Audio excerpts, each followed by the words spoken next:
And that's pretty much the scene of this whole ballroom. This is just the norm. There might be people off in the corner. They might be right on the table. There might be two. There might be three. There might be four. There might be girls. There might be boys. They There's don't blood care. drinking from all kinds of places. It sounds like a Dr. Seuss title. For gosh. adults. There might be three, there might be four, there might be girls, there might be boys. That could be the title of this episode. Three sisters with stories to tell. Books in our hands, we know them well. Flipping pages where dreams dwell. Chapter one, here you go. Turn the light, let the words flow. Laughs and love in every show. Books, sweethearts, we grow.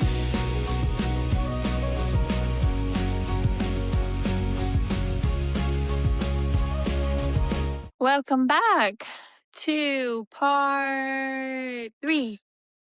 No. 5. Oh, episode, yeah. But the beginning of part 3 of the book. Part 3 of the book, part 5 of our series. Yeah, this section was good. It was I'm good. glad we decided just to read the whole thing. And it was pretty easy, quick to get through. Yeah. But we're only covering the first half, part 5, right? Yeah. Okay. Yeah. We'll cover next Yeah, part. I mean, we'll have to because I have not finished. You the are not second part. prepared. Okay. All right, with that, we'll just Welcome jump right back. into rapid recap. Okay. So, if you remember, we ended in the cabin. There was some chit-chat going on. And then they're trying to sleep, and Camilla exaggerates lust's effects on her. So she feels the effects of the lust sin. And she affects it. Oh my gosh. She exaggerates it and gets Envy all riled up and gets a leg up on him. So she's winning the game right now. The tease game. Envy is, I don't know why I skipped stuff. So they get to make it to Sloth as immediately when they get there. Envy gets stabbed back to his circle. Super trauma for Camilla. But she stays, and then she gets a tour from Lo, who is Prince of Sloth, and sees his expansive collection of knowledge and artifacts, learns of the twin pillars, which comes back to play. And they're locked beneath the circles and bound by magic, that because they're a pathway between the mortals and the fae, and the Unsealer were taking advantage of that. And she gets to find out more about Envy's one-night rule, which I don't think he intended for her to learn about, but thanks, Lo, for that information. Envy was finally allowed to come back to Sloth after he had a visit at his court from Wrath, and had to kind of keep him from noticing everything that's going on. He got news that Vex the Hex is missing from the mortal realm, and makes it back to Sloth. He tells Camilla that Lennox took 2 things from him. The first was the mortal that has been mentioned before that he was infatuated with, I guess. So his mortal enticed her to the lands, let her stay there for a while, let her go back to mortal realm, rot and die. And then he left her hanging with that second one. It was a mystery still. Lo and Envy tried to figure out what is protecting Camilla from the sins, which escalates to a very sensual massage, which he finds nothing from. And the gossip column hints that there's turmoil in Envy's circle, but the secrets between Camilla and Envy were still not revealed. They stayed very stagnant on that. Camilla is starting to think that Envy's issues with Lennox have to do with the state of his court, and there's something more there. She locates the glamored item that they've been looking for, the Orb of Golath, the Fear Collector, and they broke it, went down, deep down below. And this creepy goat-faced man told them some crazy riddles and whispered Prometheus into Camilla's head, then poof, they're out of there. That's the rapid recap. I don't think I have anything to add there. Tried to be thorough without saying too much. Yes. So we're jumping in right after they're leaving that. And do they even have a conversation yet? No, they literally just pop out. And that's where we start. Perfect. Then we'll jump into our sister takes. Take it away, Ashley. Okay.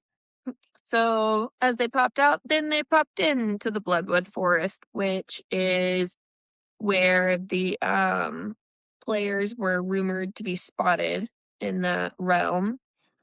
And we do find out that magic is actually forbidden in this area. It's not far from Envy's circle, but so he can't use any magic while they're there. And so he's got to get them to a place where they can use magic so that he can poof them wherever they need to go. And so as they're coming out, Camilla asks who Prometheus is. And Envy, whips around. He's like, you could never say his name aloud.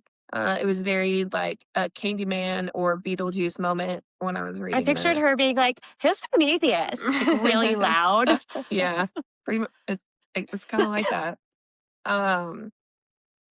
And he tells her that's the vampire prince. And she's like, oh, I thought his name was Zaris. And immediately Envy's like, the fuck you say? Like, you should know that. Like, why do you know that's who that is? And while he's been suspicious before, and even Sloth, like he points out that Sloth had been really suspicious of her, but now he's like all in, like she should not know all of these things, which he does bring up to her. And he's like, so what are you, Camilla? You're not human. So what are you? And she, of course, deflects as per usual. And Envy's just like kind of over it and He's decides tired of her shit. he's just going to push her to her breaking point and get her either angry enough or jealous enough that, she just kind of lets it all go. And so he decides to do this by pushing them both into a memory of his of when the goddess of death was sexing up Alexei and trying to entice Envy into joining them because apparently she's got some kind of something. We don't really know exactly what it is, but she definitely wants him to like jump on that. We don't know why. I'm laughing at myself because I'm like, she got sexy with Alexei in my head. And I wanted to say it out loud. I'm like, hey, I love that.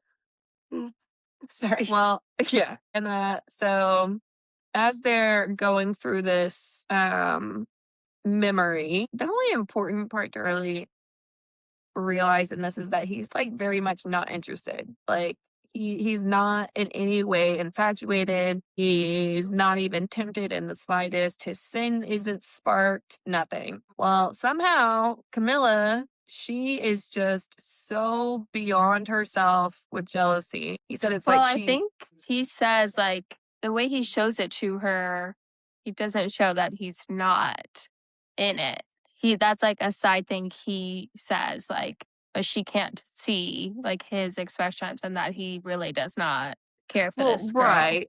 But there's definitely no him touching or going in and doing anything. Yeah. He's hoping that her desire, Victoria's desire for him, is enough to stoke Camilla's Yeah. jealousy, which he's not wrong. He was not wrong. He played that like a fiddle. Well, so she gets so jealous and so upset that he said it's like she shredded the memory from them and actually pushed her own memory onto them both. But he makes a point to think like her jealousy was so aggressive and so deep that he could tell she had been like burying her memory or her emotions very deeply, like more than he had realized, which I think is important later. But so this memory she somehow thrusts them into, which is interesting considering, she's quote unquote human to whatever her standards are, is of her getting down and dirty, literally with Wolf, we can only presume. It's much more envy invoking. Yeah. She was in fault. It was her point of view, straight from her eyeballs, when she's going down on this man. So you can imagine exactly what is full front in Envy's mind at that moment. Like, This is, so I on Bridesmaids, where she's talking about that, and she's like, like these are the balls, No, but I remember have I didn't like- elbows. I remember I didn't Okay. like that movie. No. Well, Kristen Wiig is like, she's talking about that action. And she's like, I just don't like it. It's like, pretend he's around. And that's what I was picturing. Like, that's what Envy is saying. It's just Yeah. Full lovely. frontal, a whole new understanding of what that means. Well, so as he's like trying to figure out who this dude is, number one, because he wants to like murder them later. Then all of a sudden, somehow she is actually the one that pushes them both out of the memory. And she has shoved him up against a tree and put a dagger to his throat. And of course, Envy's totally turned on by this. And so then she drops the dagger. They're tumbling around in the ground and about probably 3 seconds away from that one night stand in the cold, hard ground. And then all of a sudden, Envy like senses somebody's there. So he pops up and is trying to like, who's there basically. And as he reaches behind him to tell her to get up and stand behind him so he can protect her, nothing happens. And he looks around and she's gone. And there's just a card of with a heart and a skull-headed dagger through it, which is the symbol, I guess, of Zaris and or the vampire court, whatever. So he knows that she has been taken to the vampire court. The end. Yeah, let's see. This was the first time they kissed. Was Mm. it? No, I'm pretty sure. I don't remember them kissing before. It was like other. I did not recall them kissing on the mouth. I thought they did. I don't know. I'm also You should- reading another book with a lot of kissing. you should go back and look at that. But I'm pretty sure they did. I'm pretty sure they did too. Okay. Maybe I'm wrong then. Maybe a couple times. Okay. I don't know. This was significant to me. Um, I'm done. things I highlighted, just that like when we start the chapter, he's very much the warning from the fear collector was clear that Camilla was hiding something. Mhm. And he still needed to figure that out. It is driving him to find it out sooner rather than later. Yeah, which is why this whole like memory battle even starts. Because he's like, I need to know her. Let's see. Yeah, he's like racking his brain. Why her? With this rare talent, expansive knowledge of this realm, her ability to withstand most demonic influence. Who is this girl? Yeah, I highlighted like he says, I neglected to reveal that he didn't or he hadn't been aroused by Victoria and never would be. Yeah. Which definitely would have helped her if she had seen that. Yeah, but she's just the same that happened the first time. Yeah. Which we never went back to, but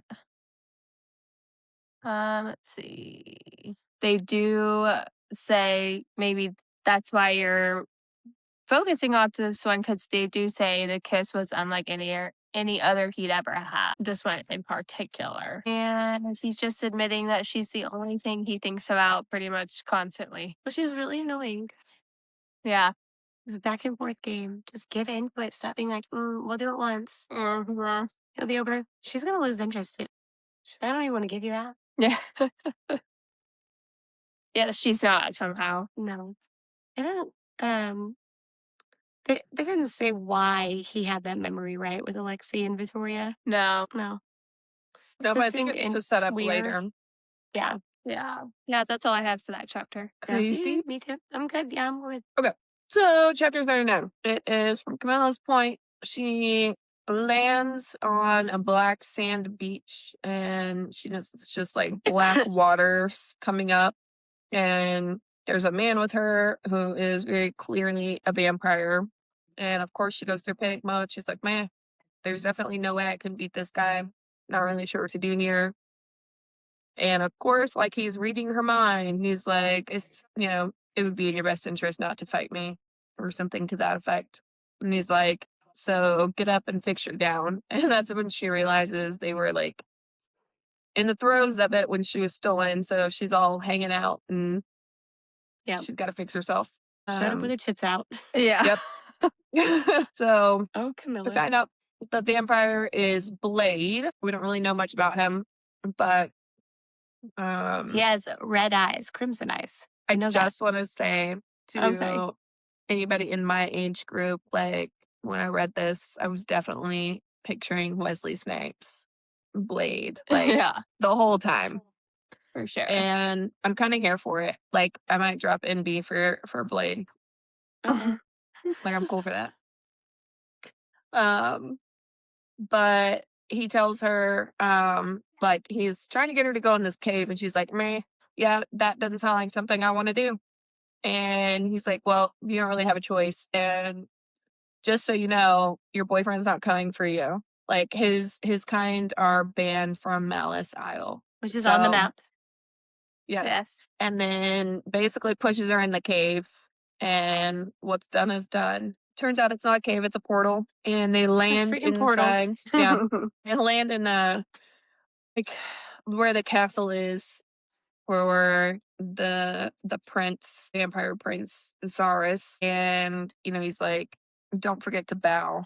And she's like, the hell? And then she realizes as she looks up, there's like a throne and all of this. She's like, oh, gotcha. And she sees this guy who's clearly a vampire and bright blue eyes, which I guess is commonly known, that the vampires with the bright blue eyes are the heirs. All the to the nobility vampire. has blue eyes. Yeah. Except And so she bows and she's like, and she's kneeling. And Zaris like comes down and lifts her head with 2 fingers. So he's like barely touching her. And she's just like overcome with this physical desire. And she's mentally aware of what's going on, but she can't really fight it. And she's just like, oh shit. Um, And long and short of it is he's like really into her right this second and wants to bite her. But Blade is like cautioning him not to. He's like, yeah, wouldn't be the best thing to do because of what happened with Wrath. And he's already ready to he's looking for any reason to pounce right now. And we can't lose Envy as a possible ally, which is funny that they would even consider him a possibility, but that makes sense because Wrath chose politics over Envy when he needed him. So, okay. So he kind of backs off. He doesn't necessarily agree, but he doesn't bite her in that moment. He just tells Blade to go bathe her before dinner to get the demon stink off of her. Which is she kind notes of that she rude. has an overwhelming need to please him. Mm-hmm. Yeah. Which is important. And like she knows what's happening in the beginning, but she's like slowly like being taken over by that feeling, where she's like overcome by only that. Struggling girl. She offends him. Yeah, I was looking for the exact words they used it this first time, but I didn't see them. But yeah, she's like, slowly forgetting everything else and only focusing on this need. Go ahead. Anything else? Okay. So jump to the bathing chamber. Blade is warning Camilla not to entice Zaris. And he's like, it's not good to have, 2 battling courts right now. And she's like, it's not my fault. Like, anytime he touches me, like, I can't control, like, if any vampire was doing it. And he was like, absolutely not true. That's impossible. He's like, you should be terrified until essentially he licks her. And then yeah, it would be out of her control. But until that moment, unless he's licked you, which he has not, and then Blade, it's like as he's saying this to her, he kind of realizes something and he looks around to see if anybody's watching. And then he asks her, he's like, does Envy know what you are? And Bitch is like in her head, nobody's trying hard to figure it out. yeah, like internally she's like, no. And it's like she's almost confirming that she knows to some extent what she is. Right. And something important is like, specifically, he says mortals. So like a mortal reacts one way and an immortal reacts another way. So it's very telling in that sense. Mm-hmm. Yeah, but I'm an artist. Yeah, externally she's like, no, I'm an artist. Like at this point, it's just getting old here, Camilla. Like, you got to find a new story here. And she continues to deflect, and she's like, why are you helping me? Essentially, it comes down to he doesn't want a war. Like, Zaris is already a shitty enough leader, if you can even call him that, and he doesn't want even more pain and suffering for his court and his people. So Blade leaves, and Camilla has the realization that she now owes him twice for not being bitten and doesn't want to owe him anymore, because she knows that it's not going to be free. And so she bathes, and Blade comes back to collect her for the dinner party and offers to bite her. And she's like, why would you, why on earth? And his reasoning is so that Zaris won't, because if he sees that she is essentially somebody else's property, vampire wise, it would come down to like a duel, and Zaris wouldn't bother at that point. And she's like, she says something to herself about like anybody that's giving you a simple solution to a very complex problem is probably out for something else. Yeah. And so she declines again. And he's like, all right, just remember, like, I won't turn you, but Zaris will. And then they like walk out into Shenanigansville. That was it. Yeah, I think this chapter feels like the first chapter she's really finally like to the reader. Like, I have secrets. I can't run from this anymore. And like she is more or less admitting to not being human. Blood will out is a big thing that stands out here. Again, being near the vampires is like the worst place she can be because of that statement. Mm-hmm. Yeah. And then he's like, you have to act afraid or he's going to be curious and you're going to end up his bride. Yeah. So, like, you need to be afraid around this scene. And I think that's all I had to Yeah. know. I'm liking the Blade character so far. Yeah. He's like, Me too. Do you like him more than I made Stern. you Yeah. picture Wesley Snipes too? Like, Yeah. he also like I tells even like her hear that, his voice. I don't think I've watched Blade. What? Oh my gosh. I don't know. Okay, don't judge me. I mean, I it's don't know fine. how not to. There's- Although I'm kind of judging us for not making Is you that watch it with vampires? us. Yeah. He Is is the vampires? vampire slayer. He's Okay, half I'm like- vampire. I was a scaredy cat, okay? I probably was It's scared not of it. I don't know. scary. It's an action movie. Okay, I will watch it. It was scary when I watched it. Hannah was a thinks scaredy cat. Hannah thinks mild picante sauce is spicy, so she's not a great judge of scary spicy things. I was also probably in like 3rd grade. It was somebody switched the labels, okay, Ashley. The other thing is like he's very convinced that Envy's not going to come for her. Yeah. Mhm. That he can't. That he cannot come for her. He's not going to. He doesn't care about her. That's not in his nature. As they all think. We shall see. She's barely wearing anything as well. There's like she was worried. I'm glad I put my tits away because like this guy's eating my skin with his eyes, and she's in like some chiffon probably. That's the wrong Probably. thing. Yeah. Barely there. Mm-hmm. Chapter 40. You skipped a space. I helped you. What? In the notes. So we start with Envy. He is in the Bloodwood Forest. He's contemplating the Fear Collector's message right now. Because they just took Camilla, so he's trying to put all the riddles together. And he's sure that the Vampire Lord must die.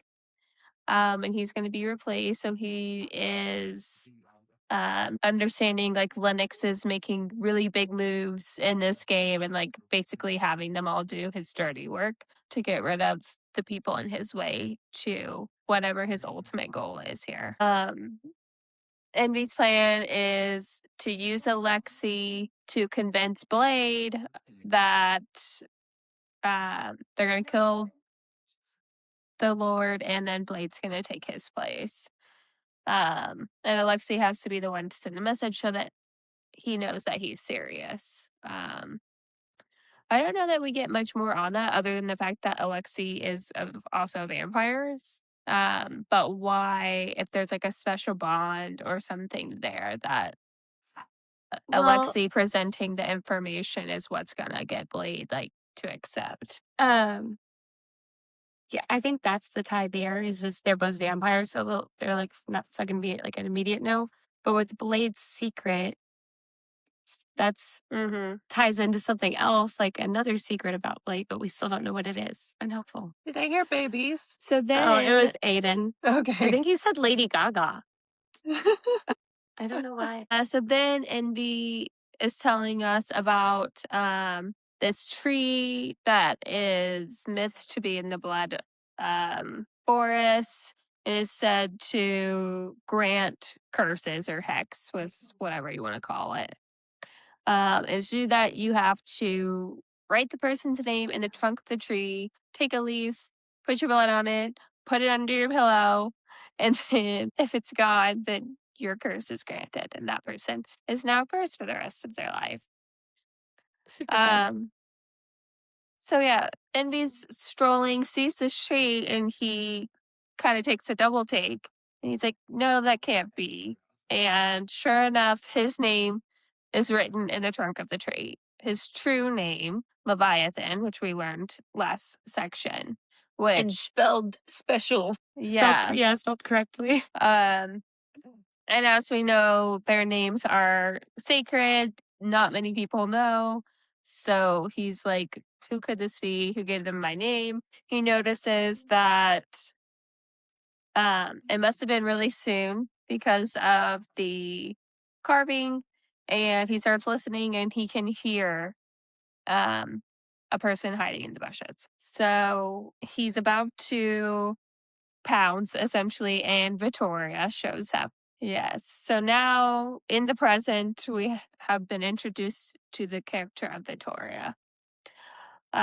She shows up and is basically like, don't touch him. He's mine. And he's like, oh, okay, so you're the one that gave him my name. And she's like, yeah, but I made him work hard for it. Don't worry. And he mentions that Victoria is one of the only ones that would actually use true death, which kills whomever and they cannot return, essentially. Yeah, even immortals, she can kill an immortal. We also find out that her fascination with Envy is purely to make his brother Pride jealous. So what the details we have that are, we don't know. Is this where we find out who she is too? Like how the relation, how she relates to everybody? I'm gonna say no don't because know. I myself have gotten that far because I Okay. don't know that. Okay, just want to double check. I didn't see it, so. We already know Envy does not like Victoria, if that wasn't clear. But he doesn't. He despises her. And she wants to make a deal. And he's like, okay, give me. Essentially, they're deciding it's this player that wrote his name gonna die because he cannot live on, or then Envy will end up cursed. But Victoria's in the way of him killing him. So he's like, okay, give me your first offer. And she's like, this is my only offer. His heart for your heart, essentially. So she will kill him if he gives her his heart. Which really he can just do. He's done. Yeah. We then quickly learn he's already recently done this. He has to regrow it. And it will regenerate, but obviously it takes a lot of energy to regrow his heart. And he's weakened, we know. He's in the middle of trying to find Camilla, also hiding his heart in the middle of this game. And he's like, really? This is a shitty time to part with my heart, but I guess I have no options here. It's a source of power for her. That's why she wants it. Yes, and she just has them in jars, wherever that may be. Yeah. There's a song, a Christina Perri song called Jar of Hearts. Yeah. Who do you think you are? You know? I do know. That's funny. I'll clip it in.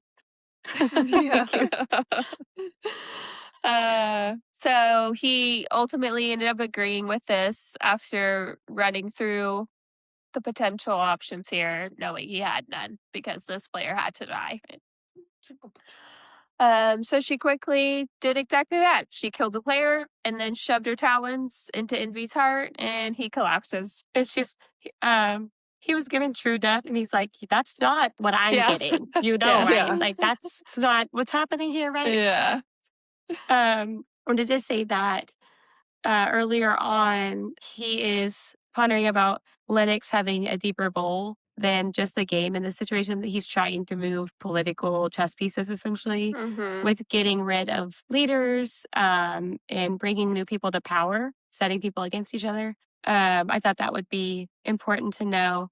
And the reason that Blade was different is because he's the only red-eyed royal. Like, until he'd been sired, there had never been another crimson-eyed royal. Yeah. So that was his significance, right?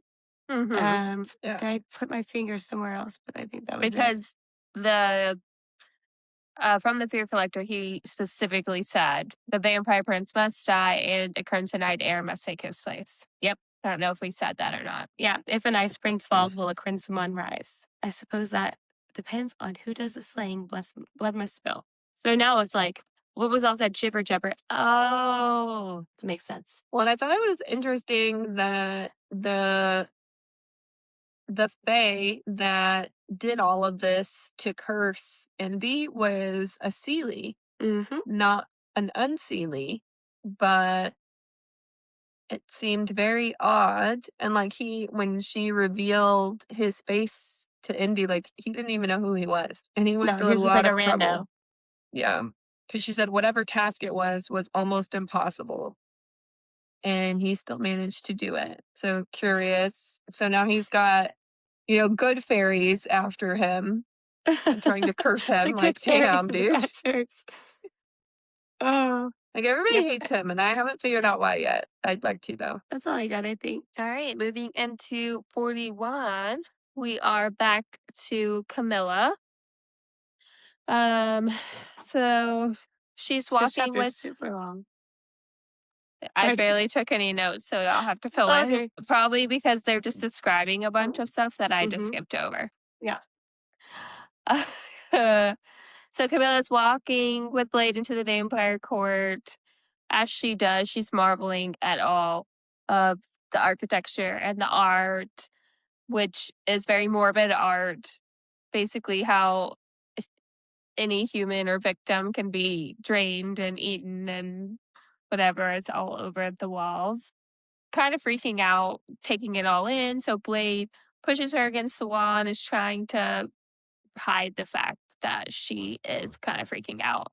And he's like, "You need to calm down, stop bringing unnecessary attention." And he starts pinching her so that she'll get angry, and the pain, and so she'll focus on something else, which does end up working. Um, and then all of a sudden, this couple walks by, and Camilla notices that it is Lord Bexley. This fucking bitch. This And he sees her, but is not shocked at all. It's just like, "Oh, we meet again. How are you? Where have you been?" She has to be like, why? Seriously. This is the Mhm. worst place for her to be, and then the worst person comes Why? and shows He's up. the worst.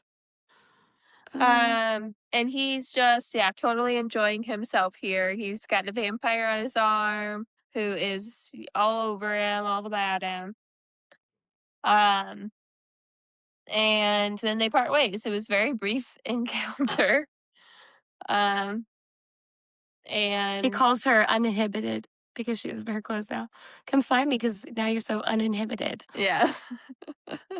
No thanks. Such a creep in all worlds. Blade explains to her that he has been granted asylum by Lennox. That's why he is able to move freely in this vampire court. Yeah.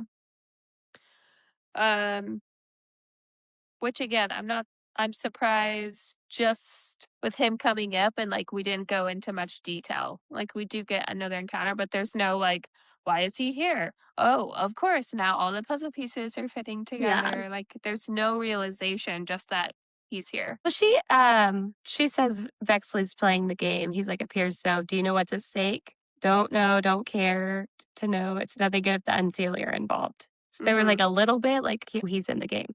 I don't know how Yeah. she hasn't come to that realization already, Right. but I guess she's been left out in the cold. It was mostly Envy who had thoughts. So Camilla's with Blade. They're sitting at this big table. Blade is kind of just fawning over her a little bit, making it seem like they're together again, trying to quote unquote claim her, so that people will leave her alone, especially the prince. Threatens her, like, keep your shit together or I will bite you. Yeah. Stay calm or I'm going to bite you. And she's like, I hope he does if it comes to it, because I also don't want No, thank you. to be, imprisoned by my infatuation of this guy. No. No vampire princess for me, thank you. Yeah. So they're sitting at this table, and Blade gives her a glass of wine to drink. And she's like, I'm good. And he's like, no, you need to drink this. It will dull your senses towards the prince. So she chugs it, and she's already like, okay, yeah, maybe that was a good idea. um, so then all of a sudden, an orgy starts right up on the seat next to them on top of the table. And that's pretty much the scene of this whole ballroom. This is just the norm. There might be people off in the corner. They might be right on the table. There might be 2. There might be 3. There might be 4. There might be girls. There might be boys. They There's don't blood care. drinking from all kinds of places. It sounds like a Dr. Seuss title. For gosh. adults. There might be 3, there might be 4, there might be girls, there might be boys. That could be the title of this episode.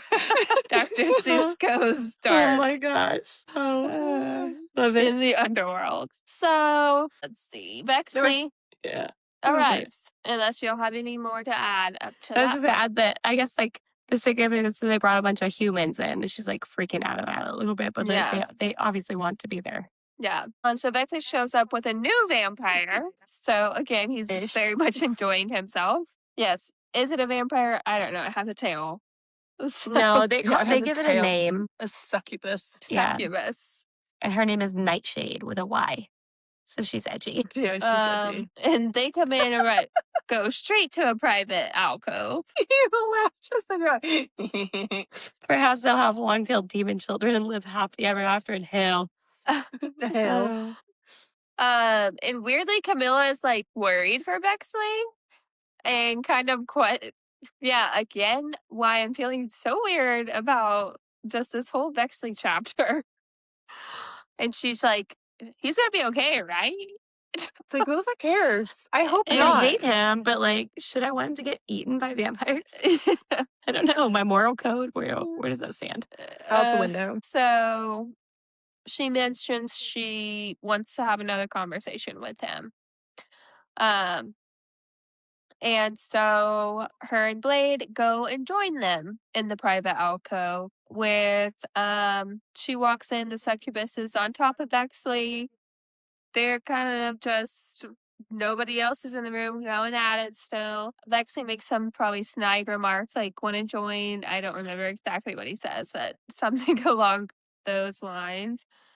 And She's trying to find out what his clue was, right? yeah, so Camilla asks in the middle of their tryst, what his first clue was, which he admits that it was the key.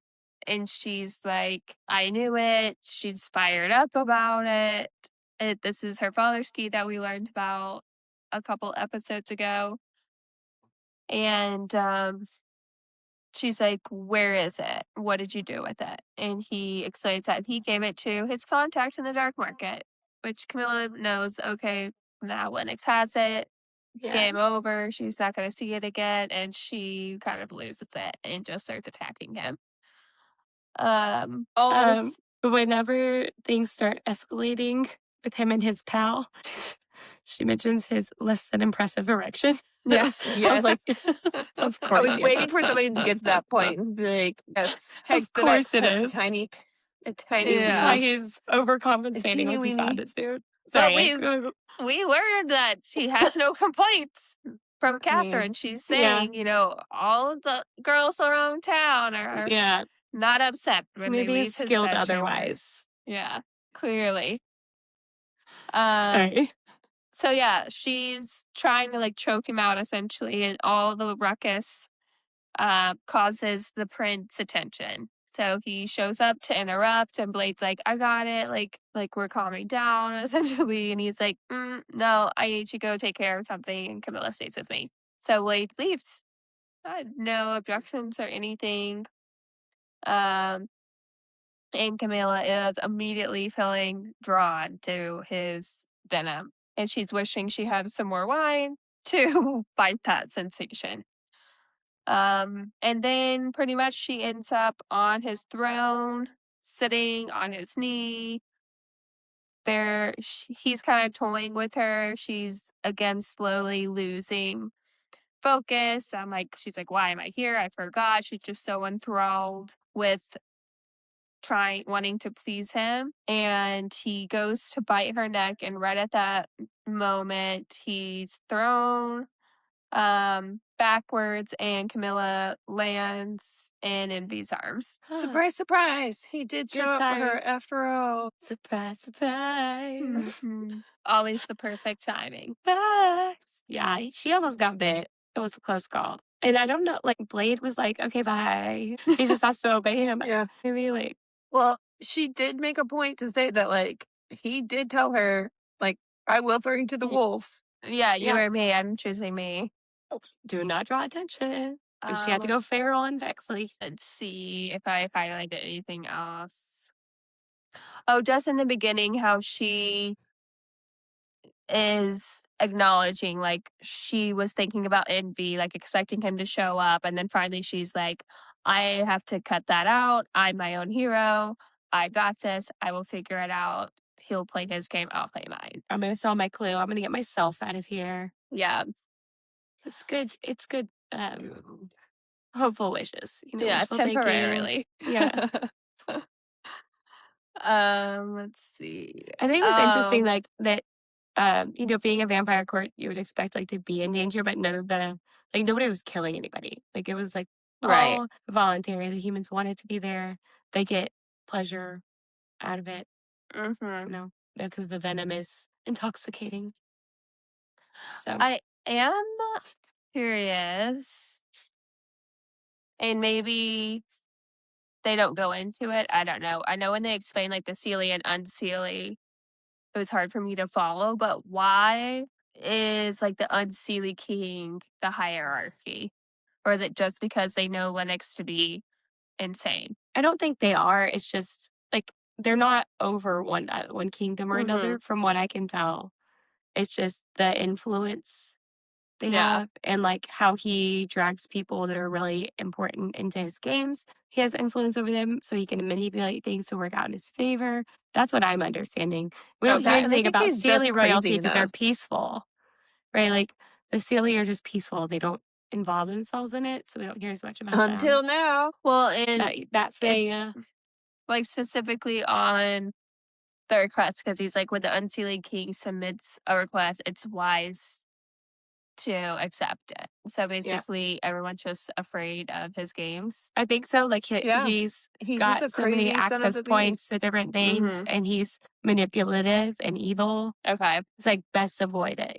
Like, I know, and maybe, like I said, I've just missed this. Like, we know from Envy's perspective, obviously, but have we heard that much about everyone else? Like, everybody feels this way about him? No, this is kind of the first, like, outsiders views we get on the Unseelie King.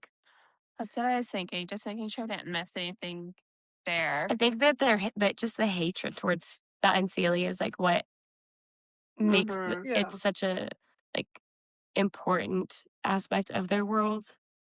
Well, it's almost like there are no redeeming qualities that you hear about anybody in the Unseelie group. Yeah.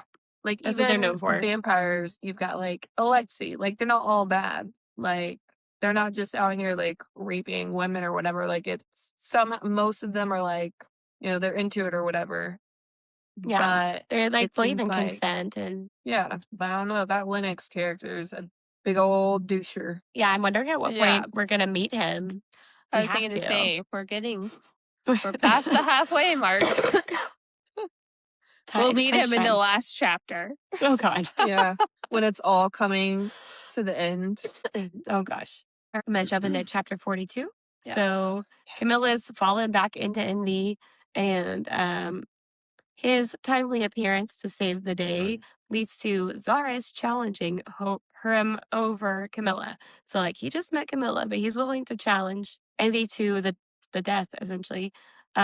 This is actually playing into Envy's plans because he wants Zaris dead so that he can replace him with Blade. He wishes that he could just send Camilla away and not have to worry about her, take care of this, but he doesn't like trust anybody else to watch over her. And he's like worried that if he just tries to kill Zaris right now, that he can't protect her. So you hear he doesn't have internally a like how heart. much he cares about her. Mm-hmm. But that doesn't seem like it's affecting his choice making. It's just his strength. Yes. It's weird because the vampires don't have hearts either. Their hearts aren't beating because they're undead. So he's just like fitting in here. But Well, the heart is the source of his power. yeah. So he has to face the game. Camilla questions his abilities and worries that he's going to lose the challenge. Blade protected Camilla, and it's revealed that Alexei brought him in on Envy's plans. So as Envy had planned, it played out. Blade and Alexei were turned by the same sire. So that's the connection there. Oh, yeah. Yeah. But Alexei has the blue eyes of the royal descendants, and Blade has red eyes, even though they're from the same sire. And there's another mysterious connection between Blade and Envy's court that Envy alludes to, but doesn't say anything more about. And it's like nobody's gonna know. When Blade comes to the room where Camilla and Envy are, you're just talking to him in Russian, like trying to be quiet about it. Go lay down. Go. Blade gets the information about what the challenge is going to be. He goes to see Camilla and Envy and lets them know it's going to be a gladiator style challenge. And to make it more like flair for the dramatic, it's going to be an hour before sunrise because, vampires and the sun don't mix well. So it needs to go quickly or everybody's going to fry. Zara's plans to use poison, not to kill Envy, but to maim him. And then what was the last part? He wants to if he wins, he's gonna quarter him and burn him on a pyre. And V's weaken him. V's so incredibly unserious. He's like, oh, a pyre, so original. Yeah. He assures Camilla, he seems like he's about to be heartfelt. She's like, oh, I see his halo. And he's like, I would never leave you here because you're a requirement for me to win the game. She's like, bitch. So she's like, this back and forth flirtation. She's like hurting more from it, trying not to acknowledge it, but is showing his inability and his lack of desire to change at all. Well, and he does tell her, I'm not your Prince Charming. Stop thinking that. Multiple I never times. will be. Yeah. But it's also is he trying to commit himself or her at this point? Yeah. And he's also trying to hide the fact that he had the confrontation with Victoria because he is incredibly weakened. So if you guys remember, he's weakened from all of the energy he puts into his court all of the time. And now his heart is gone. So he's not in the best shape to be in this battle situation, but still cocky as can be about it. We did learn in this chapter 2 why the court is battling Wrath. It's because he also tried to steal Wrath's wife. Yep. His wife is named Amelia. Yeah, with an E. And these are the ones that can't keep their hands off each other. Hold up. Amelia is who made the cannoli. And this is part of why or how Envy convinces him or is trying to. It's is he really even fit to lead your court? He would go so far to try to steal his wife. Knowing what Wrath would do. So, and it is very much Was is that this in guy the chapter trying that to they're die? talking about? Oh, wait, sorry. Yeah, at the bottom of Yeah, 334. I see it. And maybe was it in this chapter where no, at the end of the battle, but it is very much this guy seems to just be in his own space. And do we know like how long he has been on the throne? Like, is this all of a sudden A behavior? long ass time. It says Right. it. He's ruled for I assumed it was, but then it's like, why all of a sudden are we like, this guy's not fit to lead the court? Is he all of a sudden I doing think these it's like the crazy things? drama. I think it's just And maybe that thing with escalating. I think the thing with Raph's wife might have been like Yeah. more recent. Yeah, they did say that the thing with Raph's wife, which has to be recent because they've only been together like 3 months at this point.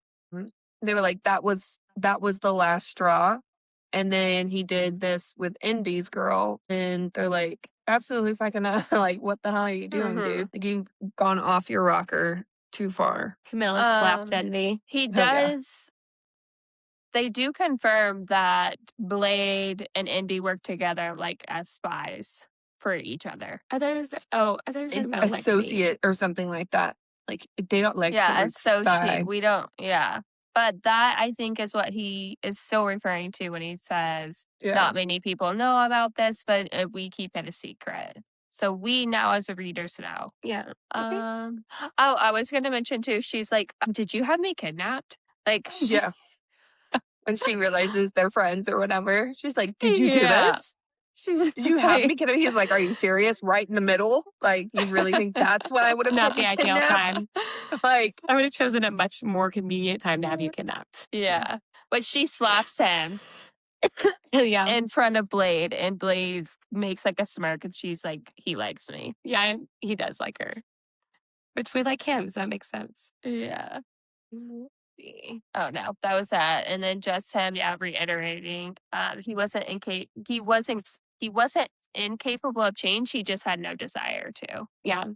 Last I feel that. thing that I didn't mention is that if anything goes wrong, Alexi's supposed to take Camilla to House Wrath and that she'll be safe there.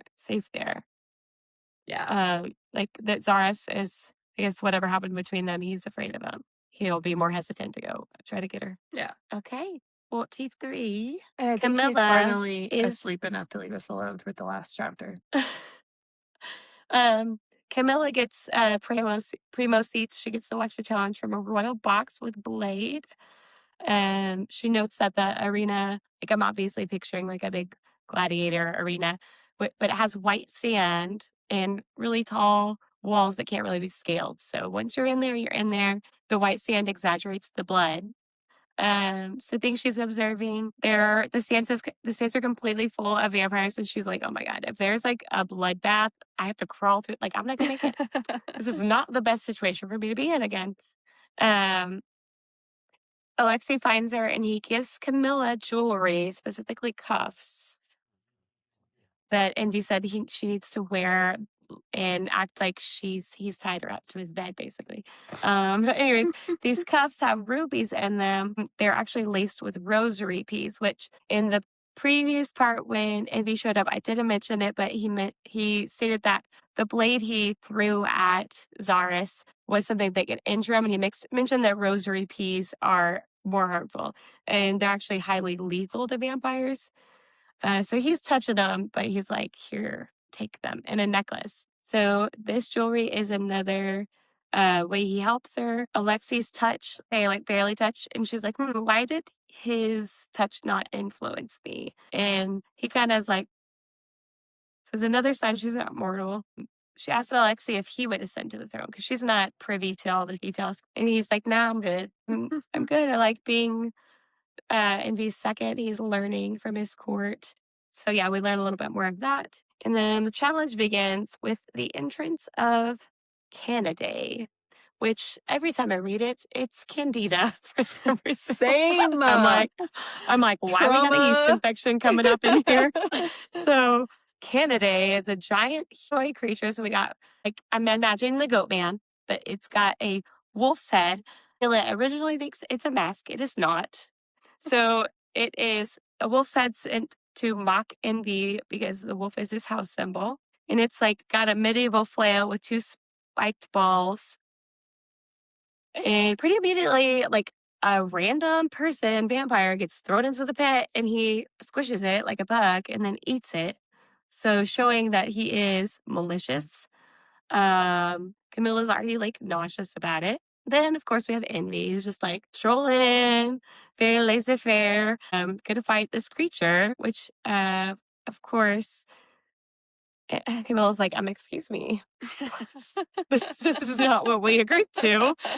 Blade shares with her, like, Zaris's intention is to strike while Envy's distracted because there aren't any rules. Like, you can't expect this to, like, be a rule situation. And this Candida is charging at Envy. And she's like, remember, underestimating his power. She's like, he can't do this. She finally sees his inner demon come out. And it reveals what he's actually capable of, still at nowhere near full power.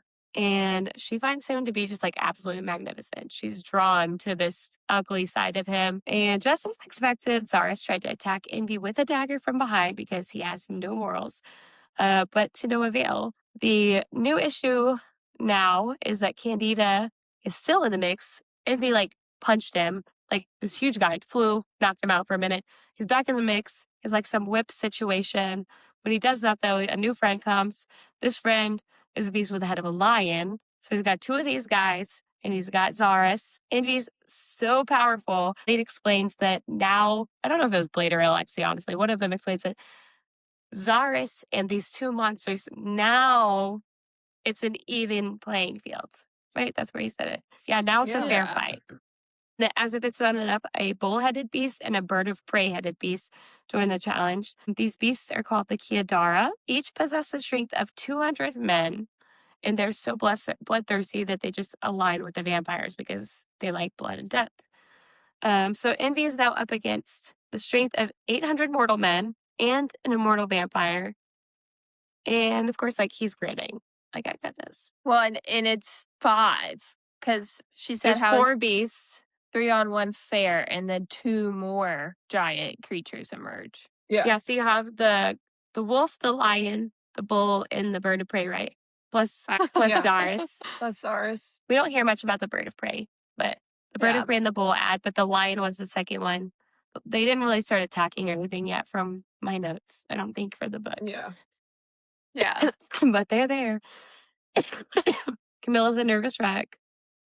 Let's see, a couple things to add. When she's talking to Alexi in the beginning about the rosary, the rubies and the rosary peas, she is thanking how they were fit and forged for her. And Alexi responds, and she's like, how does everybody, like, can everybody here read my mind? And he's like, no, your facial expressions are just obvious. And essentially, you know, in this world, as the Fae, they notice deeper things than, or whatever, not just Fae, but all of the mystical creatures.